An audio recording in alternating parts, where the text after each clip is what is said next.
Hello अस्सलाम वालेकुम दोस्तों, सर्वेच इंसाइक्लोपीडिया में आपको खुशामदीद कहते हैं। दोस्तों, आज का लेक्चर नंबर हमारा 29 है वैक्सीनेटर्स की जॉब्स की प्रिपरेशन के हवाले से। ये लेक्चर बहुत अहम है क्योंकि इस लेक्चर में मैंने आपके लिए 20 अहम सवालात जो कि मैंने आपसे पिछले लेक्चर्स में पूछे थे, उनकी सॉल्यूशन में आपको बताऊंगा कि उनके जवाबात क्या हैं। तो बहुत सारे कैंडिडेट्स ने उनके सवाल जवाब सही दिए थे, कुछ कैंडिडेट्स ने उनके सवालात के जवाब गलत दिए थे। तो वो सारे नोट कर ले कि उनके सही आंसर्स क्या होंगे। ठीक है, ये 20 सवालात बहुत अहम है क्योंकि अगर ये आप देखते हैं तो इसमें से जो भी लेक्चर्स मैंने लेक्चर नंबर 19 से 28 तक 10 लेक्चर्स होते हैं, तो उसमें से हर लेक्चर में से 2 सवालात उठाए थे, तो ये 20 सवालात बनते हैं। ये सवालात बहुत अहम है टेस्ट के हवाले से क्योंकि ये सवालात आपको आते हैं तो आपको टॉपिक्स का पता होगा। अगर नहीं आते तो आप फिर से वो टॉपिक पढ़ के वो टॉपिक क्लियर कर सकते हैं। ठीक है, और लास्ट में आप मुझे बताइएगा कि इन 20 सवालात में से आपको कितने सवाल के जवाब सही आ रहे थे। ठीक है, तो ये लेक्चर पूरा सुने मेरा, और जो इन लेक्चर्स की लिंक भी मैं आपको दे दूंगा अगर आपको वो लेक्चर कंप्लीट सुनना है तो। ठीक है, आइए चलते हैं लेक्चर की तरफ।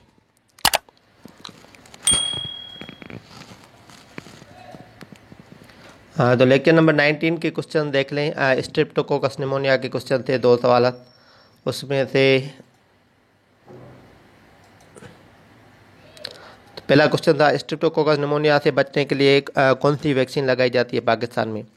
अगर ये लेक्चर आपको कोई भी कंप्लीट सुनना है तो मैं लिंक आपको दे रहा हूँ डिस्क्रिप्शन में, वो आप कंप्लीट सुन सकते हैं अगर आपने वो लेक्चर नहीं सुना था। ठीक है, ये मैं लेक्चर पहले करा के आया हूँ, और ये जो नए कैंडिडेट्स हैं, हमारे न्यू सब्सक्राइबर्स हैं, उनको शायद नहीं पता हो, तो ये लेक्चर सारे मैं कंप्लीट करा के आया हूँ। सारे हर लेक्चर पे मैंने वीडियो बनाई हुई है, तो अगर आपको कंप्लीट सुनना है तो वो लिंक मैं दे रहा हूँ, आप वो कंप्लीट सुन सकते हैं। और उसके बाद में लास्ट में जो क्वेश्चन थे उसकी मैं सॉल्यूशन अभी बता रहा हूँ। ठीक है, तो जिन लोगों ने वो गलत किए थे वो नोट कर लें, और जिन्होंने सही भी करे थे वो भी अपनी तसल्ली के लिए देख लें। तो इसका जो पहले क्वेश्चन का आंसर देखें क्या होगा। स्ट्रेप्टोकोकस निमोनिया से बचने के लिए कौन सी वैक्सीन दी जाती है। आईपीवी होती है, ओपीवी, पीसीवी या बीसीजी। तो दोस्तों देखिए, आईपीवी होती है वो पोलियो के लिए होती है। ठीक है, और ओपीवी भी पोलियो के लिए होती है, और बीसीजी किसके लिए होती है, वो ट्यूबरक्लोसिस के लिए। तो इसका राइट ऑप्शन क्या होगा, वो पीसीवी होगा, निमोकोकल कॉन्जुगेट वैक्सीन। और क्वेश्चन नंबर 2 देखें, स्ट्रेप्टोकोकस निमोनिया डैश की वजह से होता है।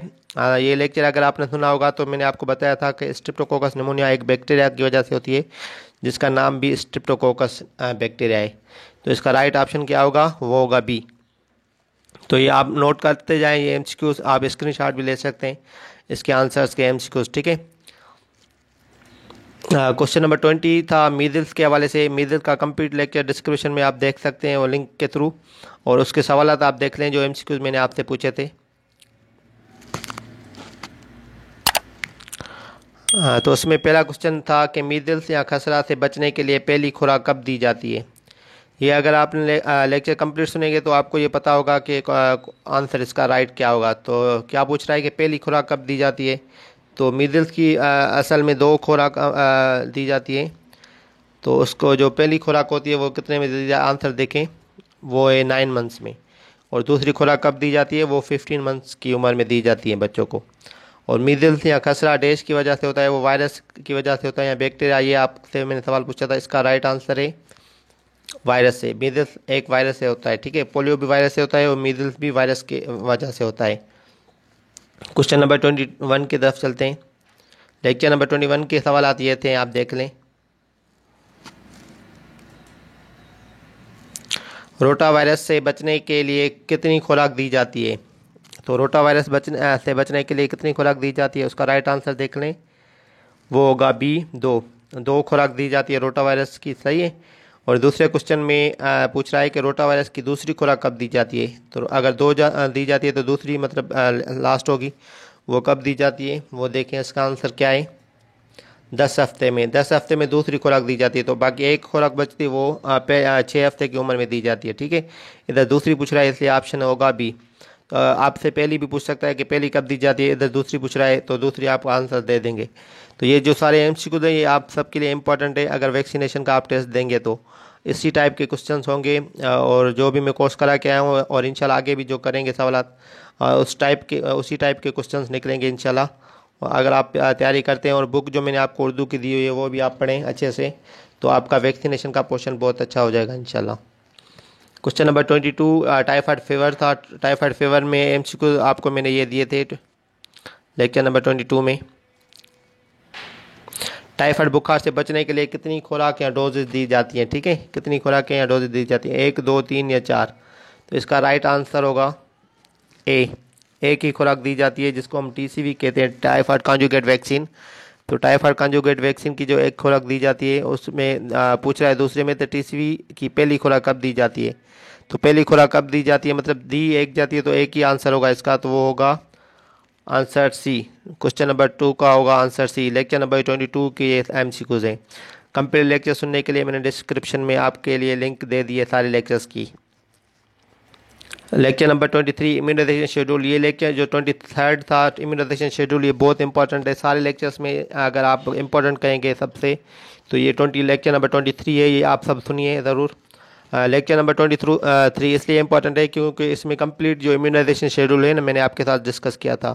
तो इम्यूनाइजेशन जब शेड्यूल आप पढ़ेंगे तो आपको सारी जो भी वैक्सीन है उनके तो पहले नाम आ जाएंगे, उसके बाद आपको कितनी खुराक दी जाती है वो भी आपको उसमें से पता चल जाएगा, कब कब दी जाती है ये भी आपको उसी लेक्चर में पता चल जाएगा।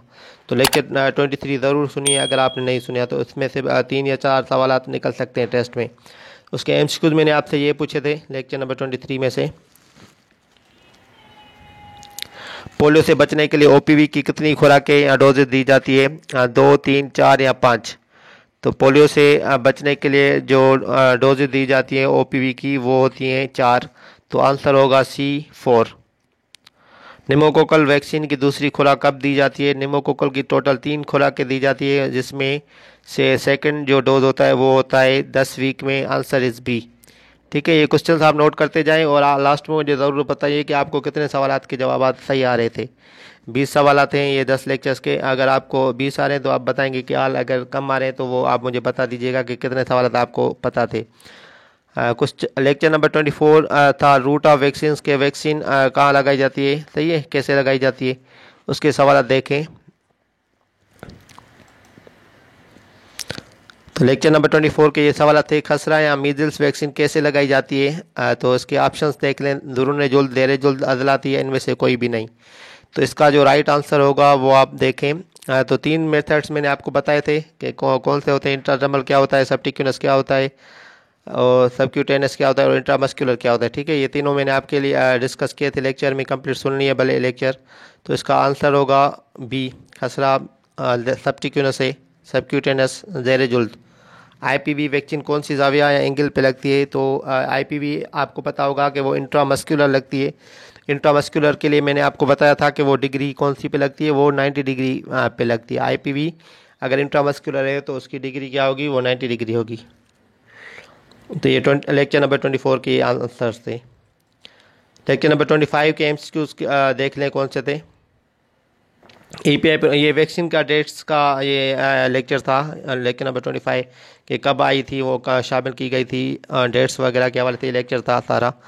तो पहला क्वेश्चन है ईपीआई प्रोग्राम में आईपीवी का टीका कब शामिल किया गया था। तो इसका राइट आंसर इज सी, 2015 में वो शामिल किया गया था। और दूसरा क्वेश्चन है तोसी प्रोग्राम बराए हिफाजती टीकाजात का पाकिस्तान में आगाज़ कब हुआ। तो उसका आंसर है 1978।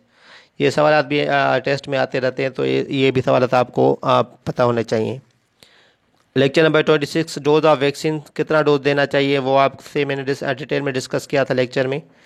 तो उसके एमसीक्यूज मैंने आपको दिए थे। खसरा मीजल्स वैक्सीन की कितनी खुराक देनी चाहिए। तो आंसर आप देख लें, नोट कर लें। ऑप्शंस ये हैं 0.5, 1.5, 0.05 या 2.5। तो आंसर होगा 0.5 ml, मिलीलीटर जिसको हम कहते हैं।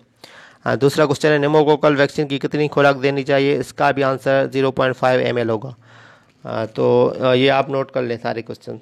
लेक्चर नंबर 27 के क्वेश्चन देखते हैं कौन से थे।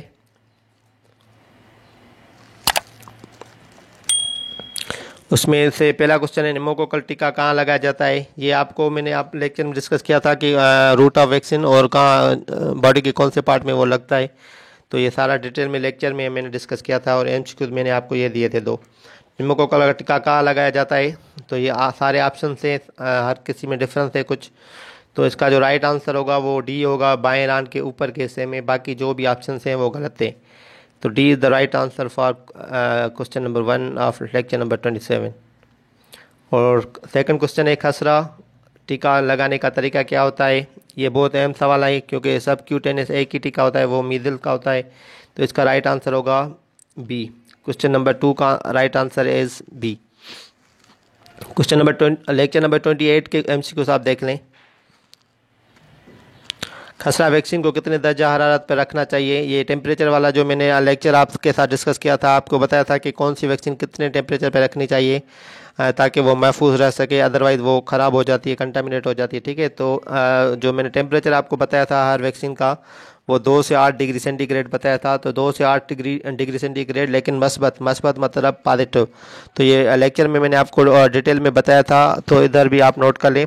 तो खसरा वैक्सीन का पूछ रहा है या किसी और का भी पूछे तो उसका आंसर होगा मस्बत 2 से 8 डिग्री सेंटीग्रेड, या दर्जा सेंटीग्रेड भी हम इसको कह सकते हैं उर्दू में। तो इसका आंसर होगा ए।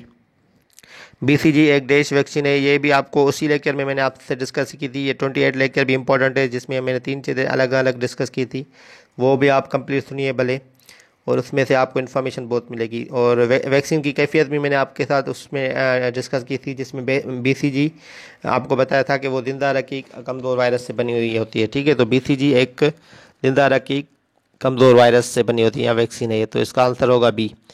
क्वेश्चन नंबर 20, ये अभी 28 हो गया। उसके बाद देखते हैं क्या है। तो अभी तक आपसे 10 लेक्चर्स के एमसीक्यूज मैंने आपके साथ डिस्कस कर लिए हैं, जिसके आंसर्स आपको बता दिए हैं। तो सारे आप नोट करके स्क्रीनशॉट ले लें, या अपने पास पेज में भी आप ये एमसीक्यू लिख सकते हैं। इसी टाइप के सवाल मैं इंशाल्लाह मॉक टेस्ट में भी दूंगा, और मॉक टेस्ट के बाद जब आपका टेस्ट होगा वैक्सीनेटर का, तो उसमें ये आपके ये सवाल आपको हेल्प करेंगे टेस्ट देने के वक्त। सही है, तो ये आप सारे याद कर लें, और इसी टाइप के सवाल की प्रैक्टिस कर सकते हैं आप। बहुत सारे सवाल आप खुद भी बना सकते हैं, नोट्स मैंने आपको दे दिए, या आप मेरे लेक्चर्स में से नोट बना सकते हैं, और जो बुक है उर्दू वाली उसमें से भी आप 100 से एमसीक्यूज आप बना सकते हैं अपने आप। सही है, तो जो भी पॉइंट होगी आप बुलेट पॉइंट उससे हाईलाइट करके अपने पास रख लें, और उसके एमसीक्यूज या शॉर्ट आंसर्स खुद बना सकते हैं। तो इसके बाद मैं आपको पूछ रहा हूँ कि 20 सवाल जो मैंने आपसे अभी डिस्कस किए हैं, तो इसमें से आपको कितने आंसर्स आ रहे थे, ये आपको मुझे बताना है। तो ये नंबर्स हैं 0 से लेकर 20 तक, कि आपको कोई भी सवाल नहीं आ रहा था या सारे सवाल आ रहे थे, ये आपको आंसर मुझे बताना है। और आपने अगर मेरे चैनल सर्वेज एनसाइक्लोपीडिया को सब्सक्राइब नहीं किया तो सब्सक्राइब कर लें, ताकि वैक्सीनेटर्स की जो भी प्रिपरेशन है आपकी कंप्लीट हो सके। इंशाल्लाह मैं जनरल नॉलेज और साइंस का भी सेक्शन शुरू करूँगा जल्दी। और जो टेस्ट है वो मुझे नहीं लगता कि मार्च में होगा। अगर मार्च में होता है तो वो 1 हफ्ते का टाइम बचेगा, फिर मैं आपके साथ जनरल साइंस के जो बहुत इंपॉर्टेंट सवाल थे वो डिस्कस कर लूँगा, शेयर कर लूँगा, और जीके के भी। अगर मार्च में नहीं होता, मई में, तो हम स्लो चलेंगे और लेक्चर वाइज हम जीके और साइंस कवर करते रहेंगे। तो आप मेरे चैनल सर्वेज एनसाइक्लोपीडिया को सब्सक्राइब कर लें, ताकि मेरी जो भी वीडियो दे आप तक पहुँच सके। आप अपना ख्याल रखिएगा। शुक्रिया, अल्लाह हाफिज़।